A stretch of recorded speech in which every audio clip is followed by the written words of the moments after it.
Hey everyone, and welcome back to Shelly's Shop. This week we're finally going to be building us a set of headers for the C60 aka Critter Getter. So stick around. So what I think I should do right out the gate is try to eliminate a bunch of headaches for me, like the water pump, the rad, maybe this brake master cylinder, just kind of get everything out of the way so I can have a cleaner, more open work environment.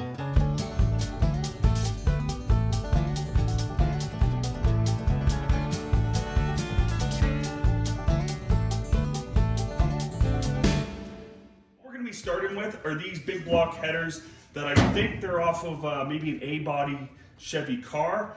I bought them from a friend of mine for 75 bucks. I couldn't argue on the price. These are going to be cut up and reworked. I have an assortment of other rusted or just no good headers for small blocks. Now the piping is different sizes, but I'm hoping I can massage everything together. The whole theme of the truck is using what we got, and these are the parts I got. So yeah, that's what we're gonna move into. What I'll probably do first, I have to go and start looking and measuring. I'll probably cut these off even on both sides, because I'm not sure on big block stuff or not, but I'd like to take the driver's side flange and put it on the passenger side to make these go forward, to then turn them and head them out in a certain spot, which I'll point at in the future. Okay, so this is really the biggest problem, is this exhaust right here goes straight into my clutch rod. Now I put a lot of thought in this. I might have to collapse some of this tube. If I can get that angle to come out and come towards us, I might have to collapse it a bit. You know, it won't affect it overly. So what we should do is we need to get a measurement from between here. And this is the side I want to start on. It's the most awkward side. Now the headers, because I have the engine so far forward, will not fit down in there even if I didn't have a clutch rod. So my goal is to put them down through here, not down in the fender well, right through here. I might get up in there and cut a little bit of this inner fender well away, and then put my collectors sticking down in here like this. That goes down into the abyss. There's nothing down there that's vital. So this side's a lot more cramped than the passenger side, mainly because it has the steering, the brakes, and the clutch rod all down in one tight area. So I like to start on the harder side, just so I can use up all my main components to do that side before I want to start on the other side. Finnegan's Speed and Marine is the one that told me that when he was TIG welds headers. We don't have a TIG welder, we're going to be MIG welding, but it's a start. So I'll give you a quick look on the passenger side, and then I'm going to start drawing up a plan here. So as you can see, there's a ton more room. Like there's our back exhaust port back here. There's really no obstructions. I haven't measured it out yet, but it looks to be about 2.5 to 3 inches. And then the next one's obviously here. We're punching our hole down through here to put the collector. I'll probably zip down this just like the other side and maybe build a rod and tack the collector in one spot so I can bring all my tubes straight down to it. I don't think I have the technology or the skill set to build mirrored headers, but we're gonna have them as equal as we can as terms for back pressure. So let's go. Now that I have a really good idea of what I want to do, I'm looking at how this factory driver's side for a separate vehicle is laid out. I'm noticing that these three should clear, not all the way down, but to about here. They should clear, right? This one is not going to clear. I want this one to actually be turned and then brought over maybe out here and then join in the party all the way down. What I might do is, you might not be able to see it, but take off the collectors, leaving me enough to tack new tubes to it, and then take these ones off, measure out and down, out and down, out and down, the same distance, and then cut them off like that. So then I should give me enough working space to join tubes back on. Now this one, I'll do the exact same thing, measure it down, cut it, and then once these two pieces are segregated, I would like this one to just be able to turn. So that's what we're gonna do. Or I might have to cut it up here and then put in another 90, like I already said, that comes out a little further and then over. But this is all gonna be just trial and error, because I don't know how much that's gonna allow me to mess around with stuff, because that actually moves around a lot when you push down on it. So yeah, I'm gonna go ahead and measure these out as best I can, cut them off as straight as I can, cut the collector off, and we're gonna go from there. So I measured 7 inches down to each one of these marks, staying on the longest part of the bends. So what I'm gonna do is cut here and then re-level it. I put a level on this already.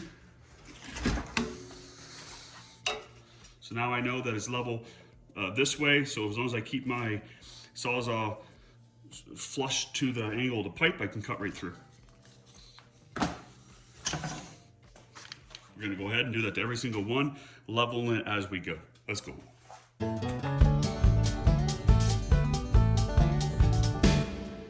Let's go ahead and try and test fit this.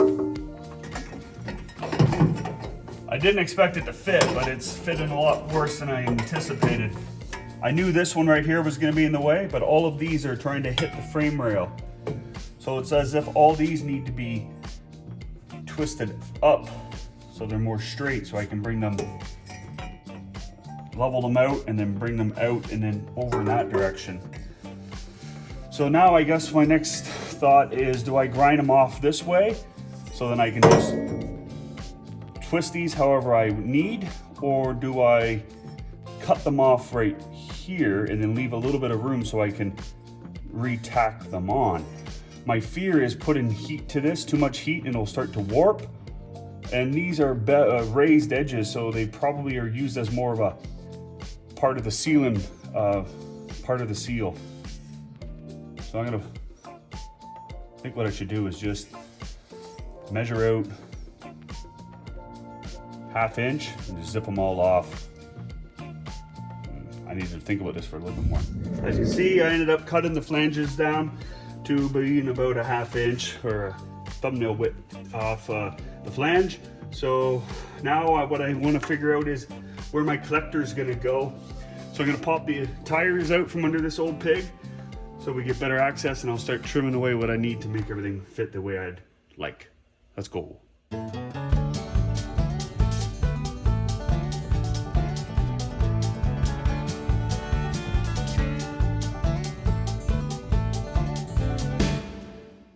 I got the fender wall all cut out, enough room now for the collector to sit down there. I tried to slide this little section up in to see how it would line up with the header flange, and it wasn't gonna play nice with me. So what I'm gonna do now is I'm gonna take my my grinder and cut just on this side of these tack welds all the way around so I can slide the collector off. So let's go ahead and do that.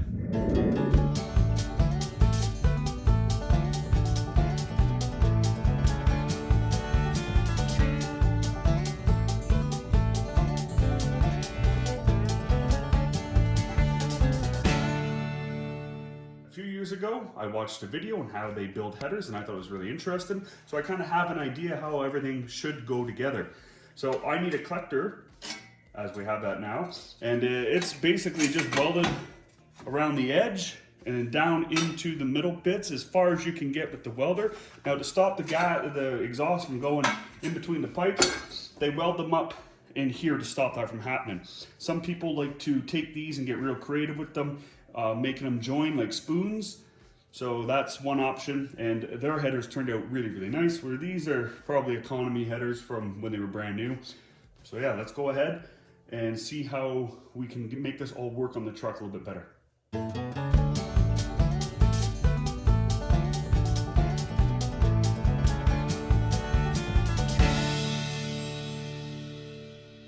It might not look like it, but I've got a lot of the groundwork laid out in order to start assembling these.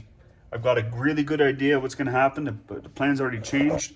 We're going to be, I think this is the best course of action, is to take these kind of 45s and send them down and then do them in series down there like this. The only problem is going to be this back one back here. I spent majority of the day cutting and grinding, and there was a lot of tar on the other side of these, which really filled the shop up with smoke. Got all kinds of assortments. I cut apart most of the headers I have. So we are ready to make another stance. My lungs need a break from all this grinding dust, so I'm gonna be picking this up tomorrow morning bright and early. It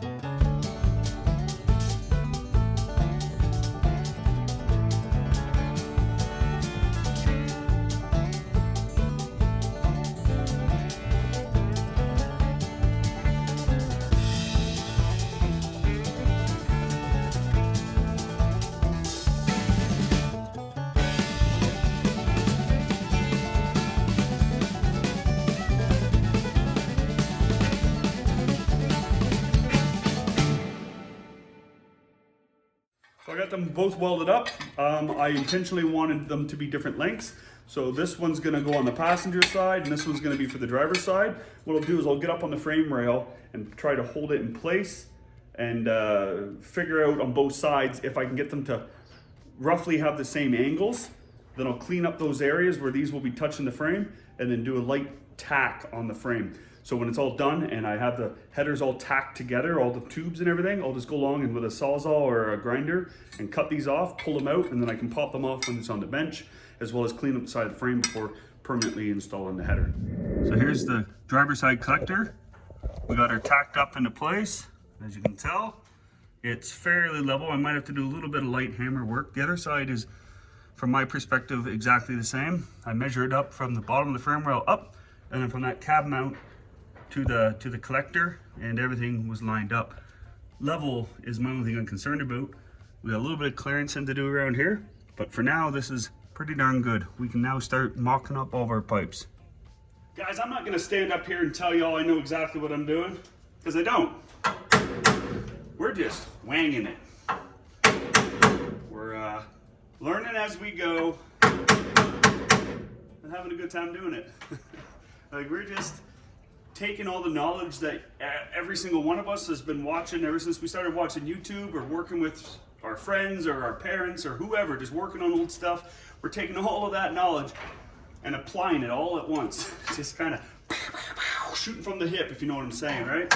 But right now I went ahead and I chopped up a bunch of these 45, call it that, 45 degree angles, and I'm working them into the header manifolds down here, the header flanges. And I'm really just avoiding the inevitable, which is the back one, which I should be starting with, but I'm trying to get a rough idea of where all these little guys are gonna go.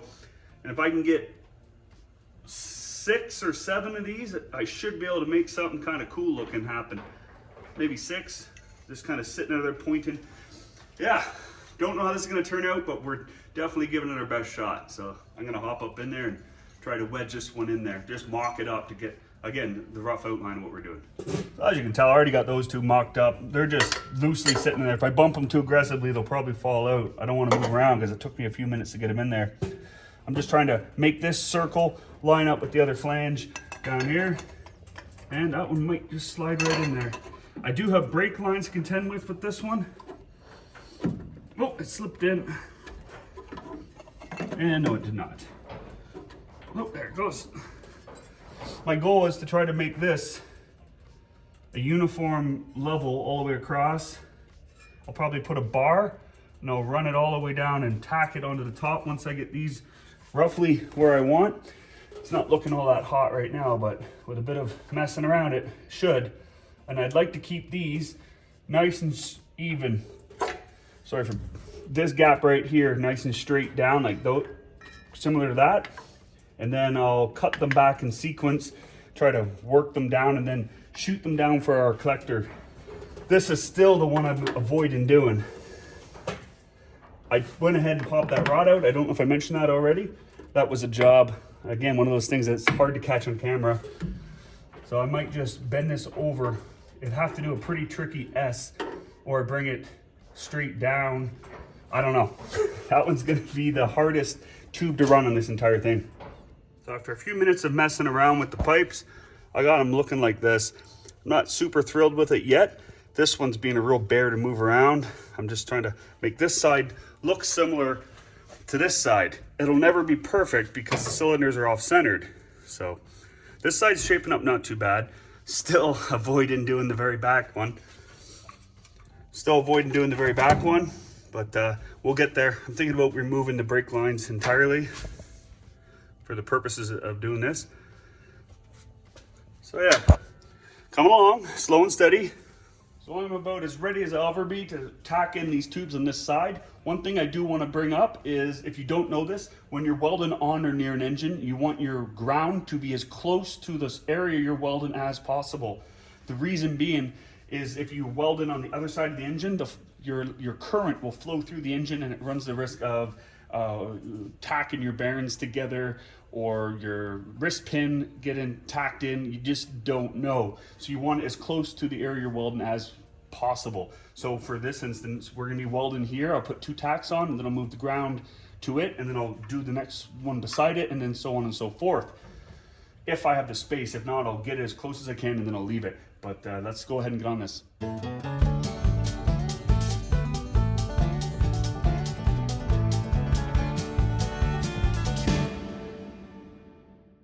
Got her all tacked in. I went ahead and put 3 tacks on it instead of 2.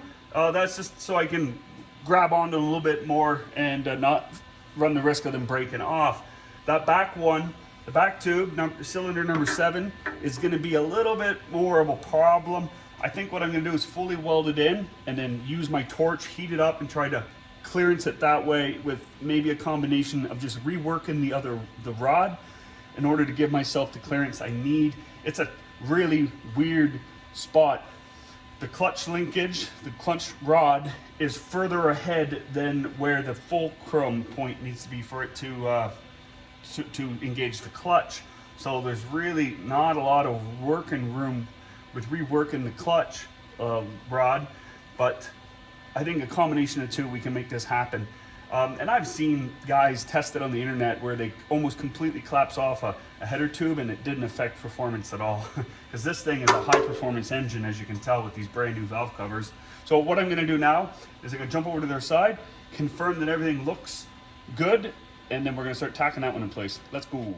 I think this side turned out really well. I just realized we're still missing the cylinder number 8 exhaust port. And it's kind of not a tricky one. I just gotta make the right piece for that one to work. It's pretty much come straight out. These ones lined up really nice. I'm kind of debating just tacking these ones in place with 3 tacks, you know, same as the other side. And then I won't be scared to move these ones when I try to manhandle that. I'm gonna give it a closer look and then we're gonna go from there. What we got? This tube up here is gonna go to the back one, the back top one. This one I plan to put to here. And the remaining 2 will find respective homes on the there and there. I think this is a good enough spot. As long as it looks good from up top to tack them into place, I'll just make it work however I can.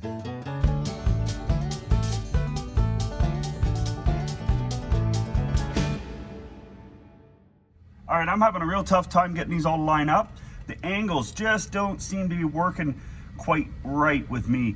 I'm a little gray on what I should do. I'm contemplating cutting this off.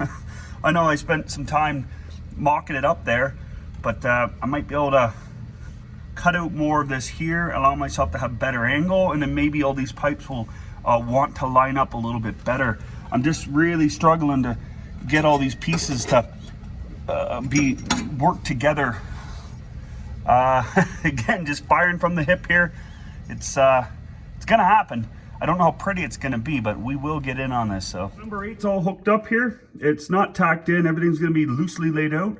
I'm gonna attempt to bring this one to here, and then this back one back here is gonna be routed to there, I believe. This is all kind of playing with the pipes that we have on hand.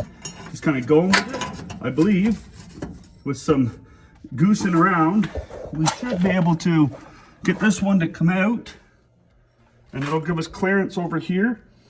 And then I might cut it off right here and then bring it from there down to here. But I also need to keep in consideration this needs room to come down and over to there, and this one should have a nice clean shot. So the next one I'm going to be working on is cylinder number 6. We're going to bring it down to the top collector. This is, again, nothing's being tacked up. How I got this one in is I popped the exhaust manifold off. What I might do is throw a tack on right there, just so that maybe here and then down here, just to hold it in place temporarily. Wherever I do tack it, I'd like to be able to cut it off, because I have to weld these 4 together before I can weld around, because they have to be welded from the inside of the collector. So yeah, this is going to be fun. For cylinder number 2, going down to the collector, I want to cut this off right here because I believe I need a 45 degree.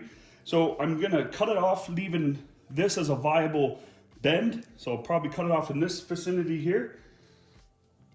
And then I'm going to go measure it out from here, roughly where I think the bend needs to be up, and figure out roughly where I need to cut it when I measure it out on the truck side. But first cut I'm gonna do is this one right here. Then I'll jump over and cut it off at the, whatever I deem after putting the tape on. So let's go.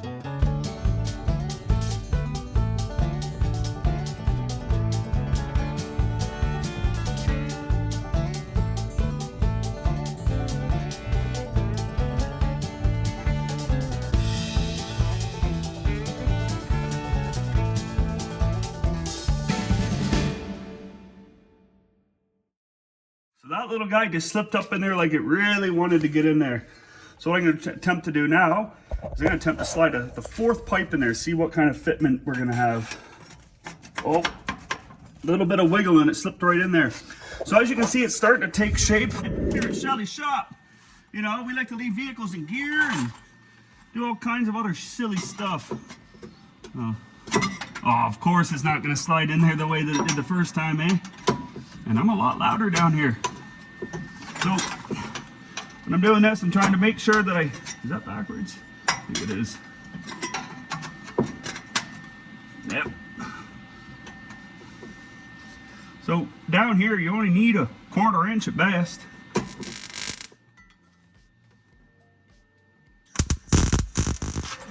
And now that we got these number 6 and 8 cylinder pipes all tacked into place, I'm going to work on number 2 and 4. So I think I have an idea for number 4. It's not very creative, but it might work. Slide this one over and it'll just tack these two together, making a nice, it won't turn over unless maybe if I did this. Oh, that's way too long. You kind of get my idea, right? I'll finagle this in such a way that they'll want to join up. Now for this one, I want to bring it over and join it down.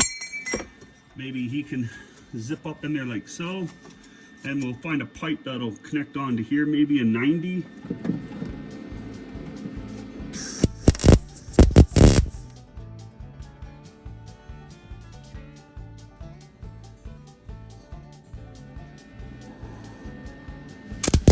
On this pipe here, it's going to slide on. And I think these two can marry up just like I did here. I got this, the pipes all held up into place. What I'm going to do now is I'm going to go ahead and throw some tacks on it. There, that's right where I want it. Go ahead, throw some tacks on it, and then pull the header off, and then figure out how we're going to weld up all of our joints. Might have to do some disassembly, but it's hard part's getting to be over.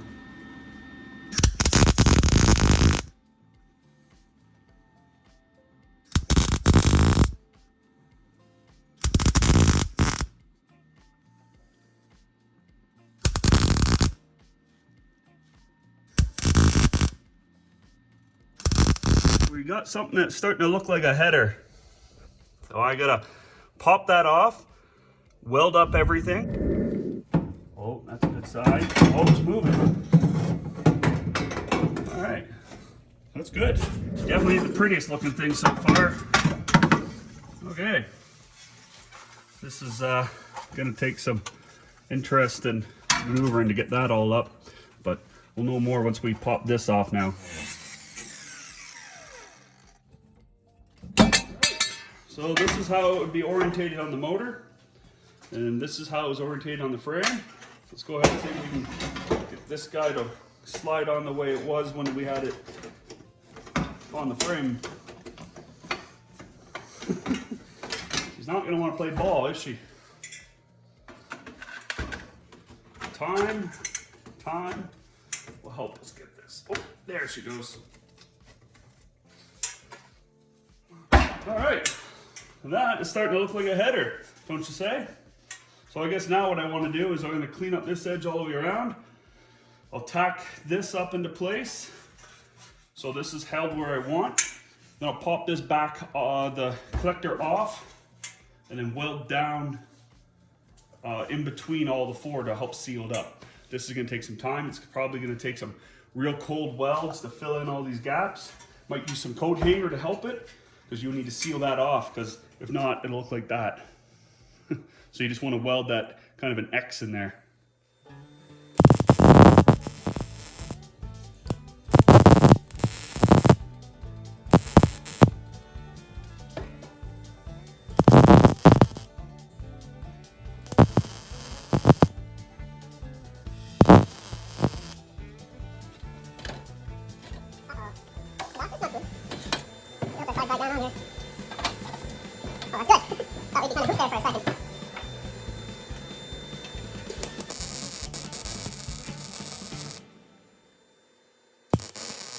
tack this, fill in all these gaps first before I move ahead with anything else. Went ahead, ground this bolt head down. I'm gonna slide it in there, and I'm gonna tack all the way around it, and then I'll cut that off with my fat disc after I get done tacking it up in place. Let's go ahead and do this.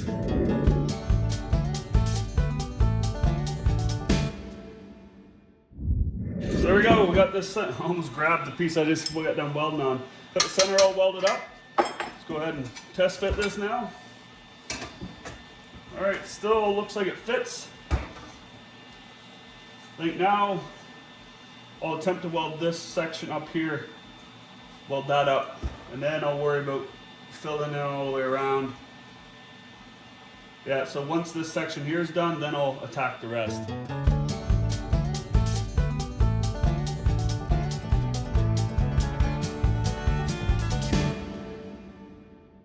Okay, I got that center section welded up as best I could. I understand why you're supposed to be able to tack it together now and then take it apart and then re-weld it back together. I didn't want to do it that way, and I see a lot of value in why the people that build these do it that way now. They build it, tack it all together, and then dismantle and reassemble as they go. That's why headers are so expensive to get made, I guess.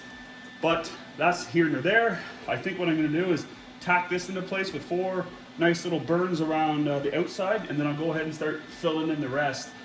I might attempt to test fit it one more time, make sure that everything's still copacetic. So let's go ahead and get on this. Selectors test fit on. I'm gonna cut this off here, go down in the frame, knock that stuff out of the way, and then we're gonna test fit this before I finalize blowing in all the welds. This is shaping up pretty good in my opinion. I will take a hammer and tack a push down in these sections down so I have less welding to do. But it's gonna come together as long as it doesn't get warped between between test fit and the welding. It's gonna be great, and this truck will finally have headers. So let's go ahead and do this.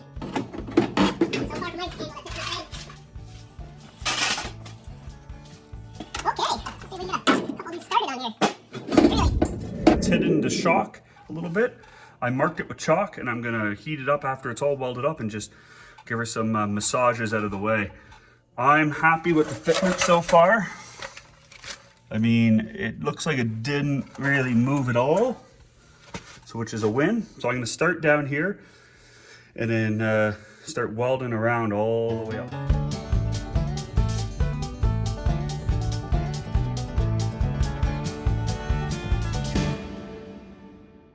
Guys, the welder just ran out of wire, so either I'm gonna find some in my inventory or rip to town and go grab some. I was getting some burn through on this rustier pipe. I did clean up the surfaces best I could with my pedestal grinder, but it was still having burn through a couple times, and now it's happened. How I deal with that is I slow down, hit it, let it cool, hit it again, and just do real quick bursts to fill in the little tiny holes. Yeah, I don't want to move this so I don't lose track of where I'm at, so I'm gonna go ahead and try to refeed the welder and get some wire in it. I'm using 0.35. I should be using 0.25 or 0.20 for sheet metal work or this kind of stuff. So yeah, let's correction. I'm not using 0.35. It was using 0.035, and what I have in my hand is 0.025. There's a big difference. Welder's all wired back up. Put some 0.025 on there, which will help me out in the long run. And welding up thinner gauge steel, so the 0.025 will go a long way with doing that. I should have switched it out a long time ago, but I'm just lazy. I didn't do it.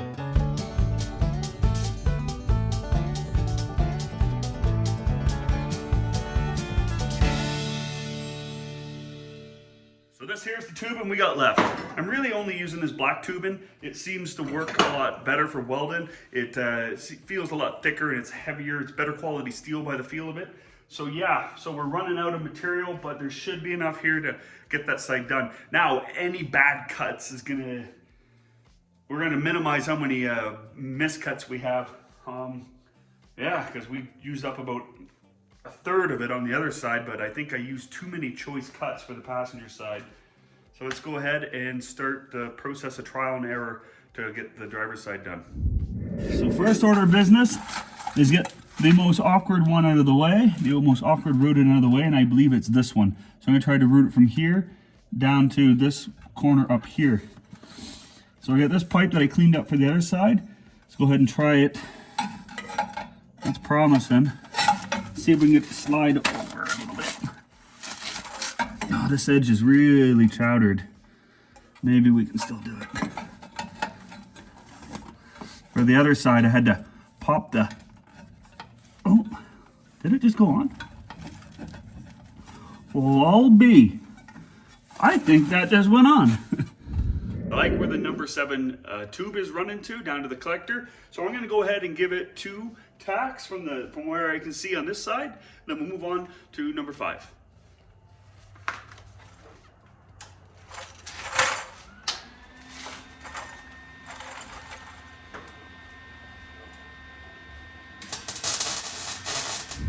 The camera died when I was explaining this last cut. I tack welded the cylinder number 5 in, and that's its home now. I'm working on cylinder number 3. It's going to come down. It's going to run to the one behind this. I made that white mark there is where I'm going to cut it, and then I'll move this piece underneath it, and I'll marry the 2 up, and that leaves a nice clean opening for this one to come down to go into its home here. And I tried to move the camera over to where I'm working. It died instantly. So this is what we're going to be working with. So this is all just preliminary mock-up. Move this here.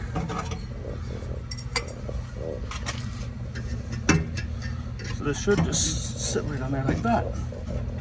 Now this is going to be my most nasty cut yet. That did not pair up. Or 2 pinches of coon poop. And yes, this is painful for me too, gents. So I'm gonna pair those 2 together like this. And yeah, we got a little extra here, a little extra on the other side, but that's the best I can do at the moment.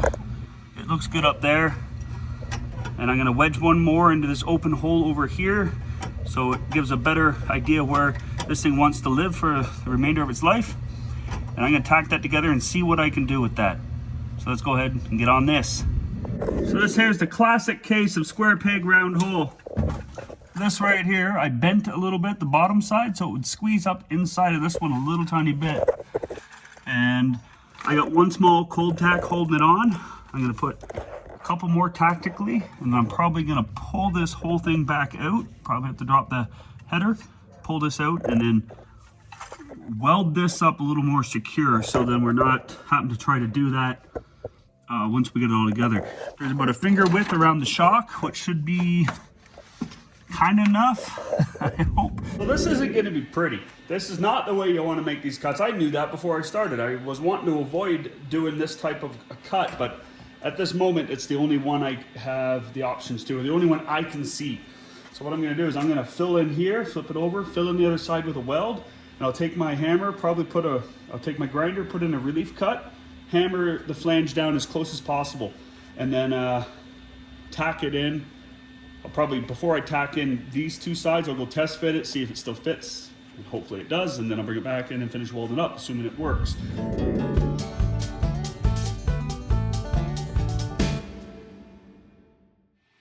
Remember when I said I wasn't going to be pretty?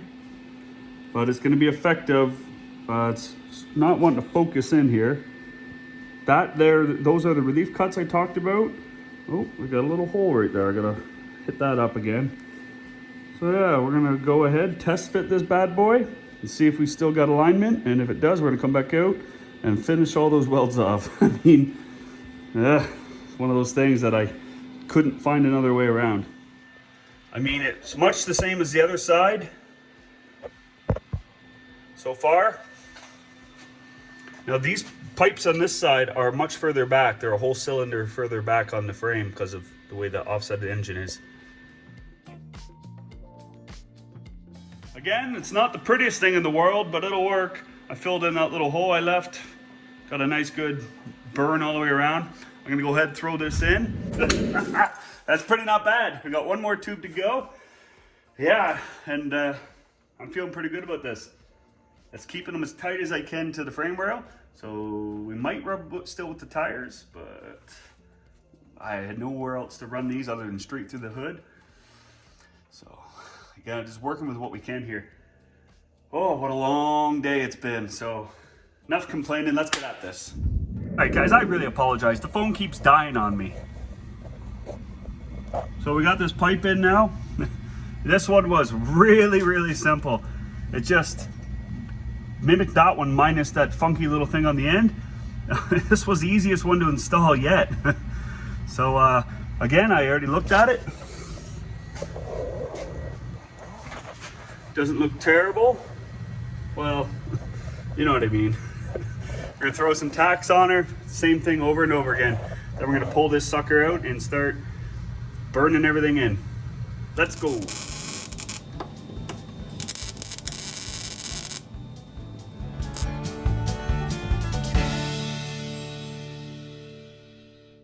It's time to tack in the tubes to each other, so then we can pop this off and then go along and weld up the inside where all the tubes connect to seal it up. And then obviously, like we went over in the last set, we weld the collector to the tubes and then work our way up. That's cool.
She's still blistering hot. And yeah, I'm gonna go ahead, flip it around, stand it up like this, and burn in their other 8 sections here. Feeling pretty good about this. It's a lot easier welding with the proper welding rod in there. It's 0.025 instead of the 0.035 I've been using for absolutely everything. But if that's all you got, you could do it. Just takes creates more heat and thus more burn throughs. So yeah. This thing's ticking. I got her pretty warm. I should probably wait for it to cool down and test fit it before we carry on. That's cool.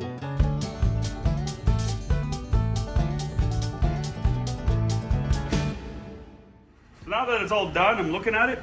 This piece would have went straight and connected right into there. But I didn't know that until I welded her all in. This little rinky-dink piece wasn't necessary. But I opened it up, it ain't gonna restrict any flow. This one right here is gonna get the crud beat out of it. It might even be worth cutting a notch out of it and then welding in another piece to let the rod go through. We don't know yet.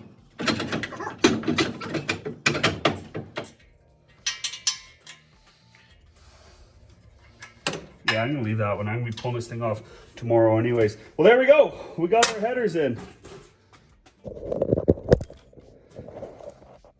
Driver's side. Passenger side. For some reason, this side looks better to me. I don't know why. Clearance enough there. This has full load on it here, and there's still lots of play there. I mean, it's got room. I have always liked the FenderWell headers, and we finally have a set. Who knew it would be on the Critter Getter? Well, a couple times throughout the last few days, last day and a half, I was getting pretty tired. I think I'm coming down with something. My wife and I aren't feeling all that hot, but could be the weather, I don't know. And I was bit off something I wasn't sure how to do, but it turned out pretty well. I'm not gonna say it was, I'll be able to sell these, but they're good for the Critter Getter, and it was a good, perfect vehicle to try something new on, just like shortening the box and shortening the frame. Never done any of that before. So yeah, we're doing good. This truck's coming along nicely. I think I'm gotta put spark plugs in it. I'm gonna spray the cylinders down with some oil, put some spark plugs in it tomorrow, and put some exhaust manifold gaskets in here. And I'm gonna call this portion of it done. I still have to do a little bit of clearance in. I should probably do that too, since clearance that clutch rod and one shock on the other side. I gotta make some space. So that's gonna be on the to-do list. So we can probably squeak that into this video. It'd be kind of cool to see if this sucker will fire. So it's mid-morning now. My shop cat and I are just chilling out in the garage trying to get motivated to get back to work. We took a rip into town and grabbed some stuff we need for the Critter Getter. Yeah, I think I'm getting sick. I've just been feeling so drained the last two days, but we're gonna push through it. I believe that that's the only way to get over being sick, is to just keep pushing on. All right, so I went to town this morning, got myself a Tim's, picked up a few little things for the Critter Getter. I think the plan for today is to put clearance on the headers, maybe check to see if there's any water in the motor. That's an important one. check for water, because it did sit outside for a whole year with the distributor just kind of hanging out in there, not sitting down properly. And then assuming that there's no water in the block, we're gonna put the oil filter back on, put spark plugs in it, put oil in it, crank it over dry, and put it to TDC, and then drop the distributor down, and put the spark plug wires on it, find a random square bore carb for it, drop back down. I think I have the one I got with the engine. It was a Holly, a GM quality Holly, so like the one that's on the 72, not a very good one, but it ran with it on before, so maybe it'll run again, and I can feed it to keep it running. That might be biting off too much, because it's getting late in the day, but that's only about a couple hours worth of work, not even taking my time hanging out with the shop cat. So yeah, I'm gonna stop rambling, finish my coffee, and then we're gonna see if this engine has any water in it. This has been keeping me awake all night. I know there's no oil in here because I drained the oil before I painted the engine. No water coming out so far.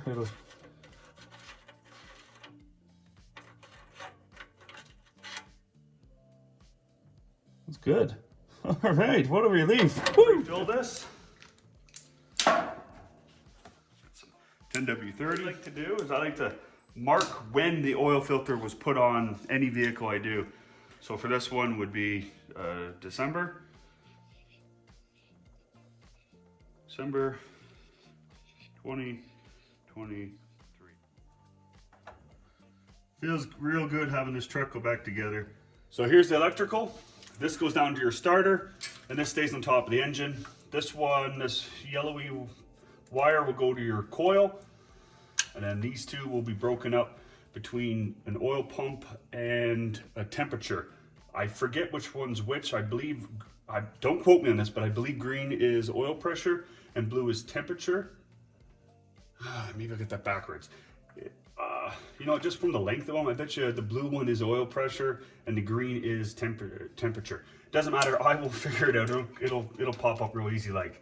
So I'm gonna root this down where it belongs. We are gonna put oil in it. Yeah, and I need to find the dipstick, or look for a dipstick. I believe the engine holds 8 quarts or 8 or 9 quarts, depending on what oil filter you put in it. I already pre-filled the oil filter, so I just need to find the dipstick. If I'm thinking back two year ago me, it's probably in the cab. I found the carburetor in the back of my Chevelle. So I'm gonna go ahead and look through the cab and see if I can find the dipstick. All right, so like I said, it should take 8 or 9 quarts, which would roughly be about 8.5 liters at 9 quarts. So I always run off the assumption that it's pretty much 1 to 1. And that gets in there. I'm gonna dump this one, and then I have a full 5-liter can as well. All right, one last thing on the oil. I just pulled the dipstick, and it says it's right full. Remember, this shouldn't go down much because the oil filter is full, and we put about 3/4 of a liter. So it shouldn't go down very much. Obviously, some of the engine's gonna gobble up a little bit of holding it in its crevasses and its journals, and then the lifters are probably deflated a bit. That's why we're gonna crank it over, because it's hydraulic flat tap. So yeah, enough rambling about the oil. We've all done oil changes, I imagine. Let's get this wiring hooked up, get a battery in this old girl, and see if she'll crank over. Okay, battery. We got Lola the llama. I think I was at a gas station on my way home from buying this truck. I bought this to throw on there. Back in the day when I had many trucks. Feels like a lifetime ago now. Got 1 key on this one, so it should be an easy one to go in here. All right, moment of truth. Don't hear anything. Oh, fuel gauge just moving. Battery's not. See if she cranks over. Okay. See if the oil pressure moves.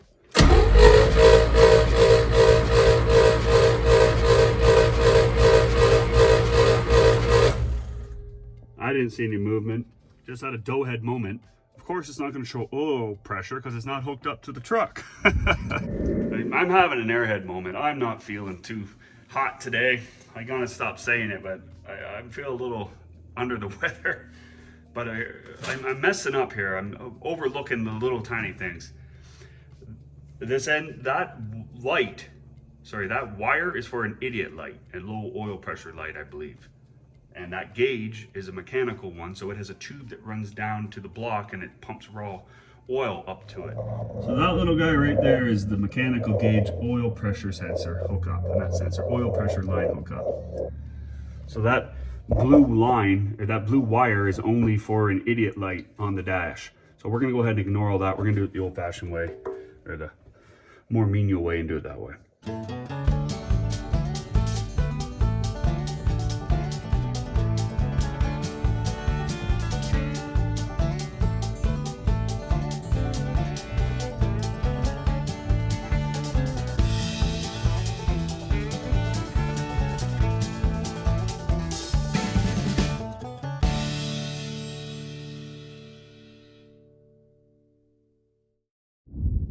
Effectively, the headers are installed. The last thing I want to do before I start hooking up the ignition system properly is I want to put the compression gauge on there and check compression, and not check compression, bring it up to TDC, top dead center, and then I'll drop the distributor in. So that's cool.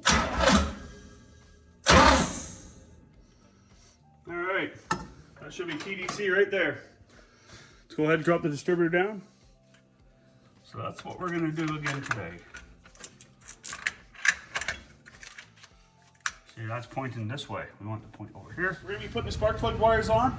I just went and confirmed that the spark plug wire routing, the firing order, is the same as an HEI as it is for points. I had always read different people saying that there is a difference. There is no difference. They're exactly the same. So we're gonna go ahead and quickly throw the spark plug wires on.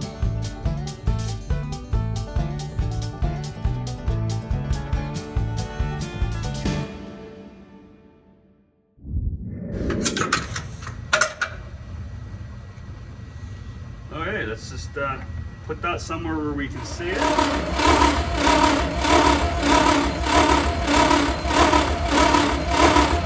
Enough spark to attempt to fire this truck off. I should probably check my oil pressure one last time. I know what I need to do. I just honestly just don't want to do it. I need to get this side off and see if there's oil up here now.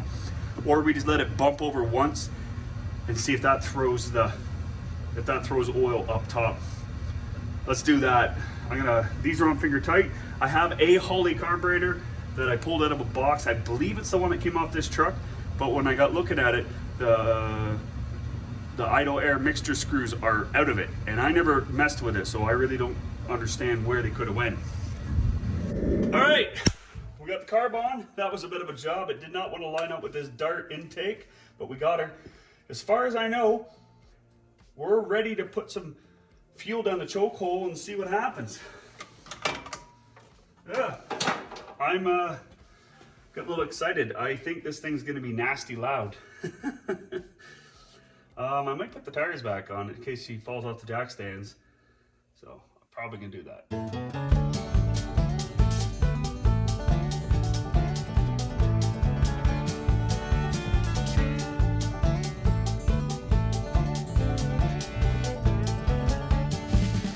Okay, keys on. It's a neutral. It's got no drive shaft, so it doesn't matter. But it is a neutral. Got a bit of fuel here. Let's put her in.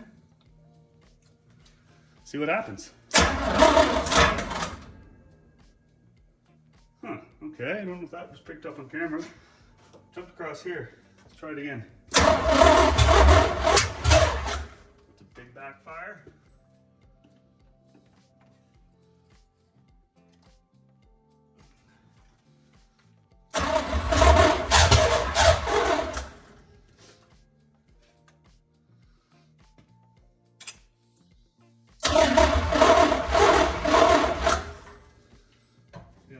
Some quick cold start here, and it's of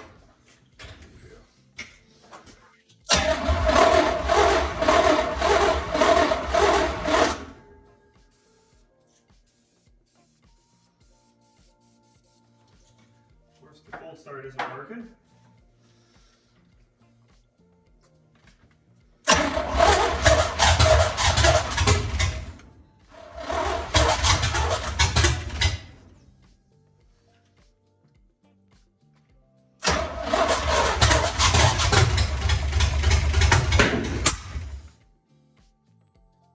Attempt number 3.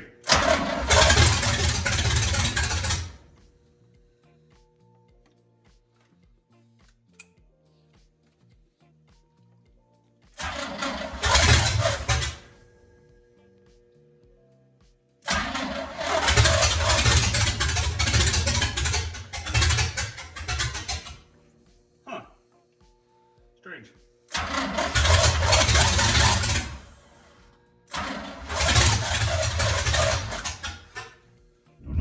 Okay, we just checked the spark plug routing, and a couple of them were mixed up, I think. I lost my piece of paper, so I went to the internet, and I had some of them mixed up, apparently. I don't know what to trust, but we're going to go ahead and try and fire it. The battery's getting really weak, so I don't know how much this is actually going to, how well this is going to go for us.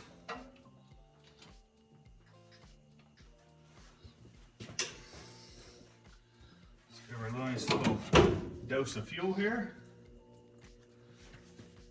Let's fire it off, shall we? No, it's not even trying. Oh, let's try it there.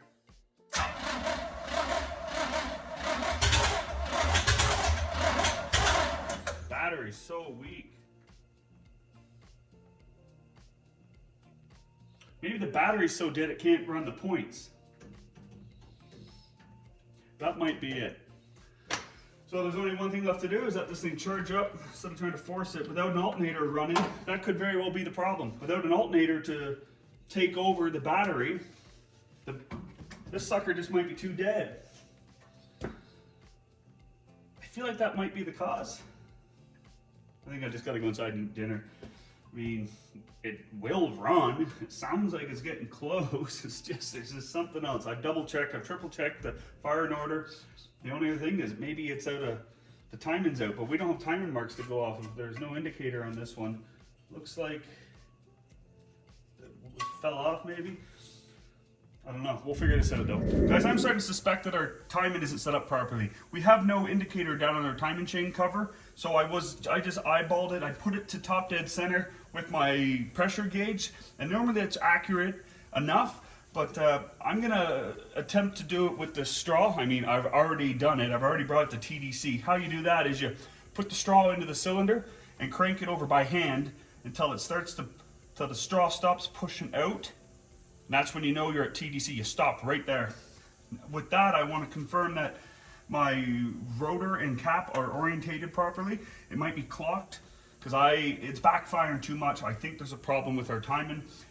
So yeah, let's go ahead. I'm gonna get back there and double check my distributor cap. Let's go. Okay, got the distributor reset. I moved it a little bit. I lined it up a little bit better. Got her tightened down. Spark plugs back in. Put some fuel in the fuel bowl. Let's go ahead and see if this sucker will do anything. That's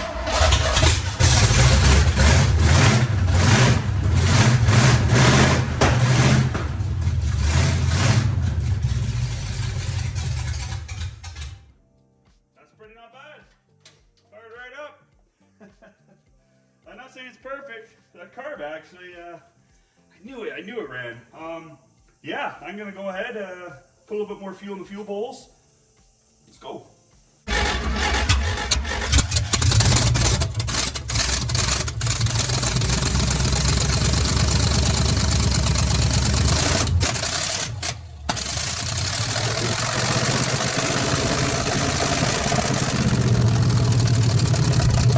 moved the timing, advanced a little bit, and let's see if that does anything.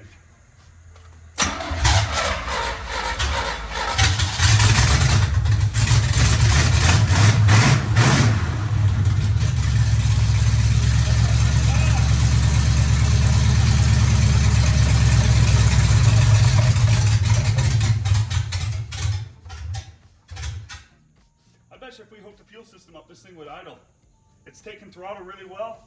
Can't really argue that the fuel, sorry, the carburetor has no air fuel mixture screws in it. I don't know how this thing's able to run that well. I mean, I'm pouring fuel into the bowl, which causes fires sometimes, but yeah, I put a bit of advance in it and it seems to be running good. I consider this one a win. Let's go again.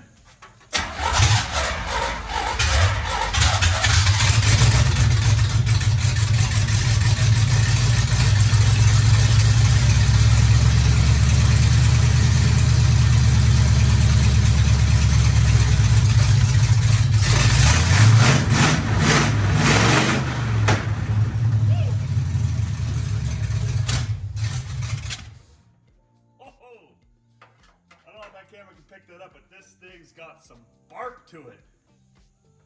Yeah. It's barely even warm. That's good.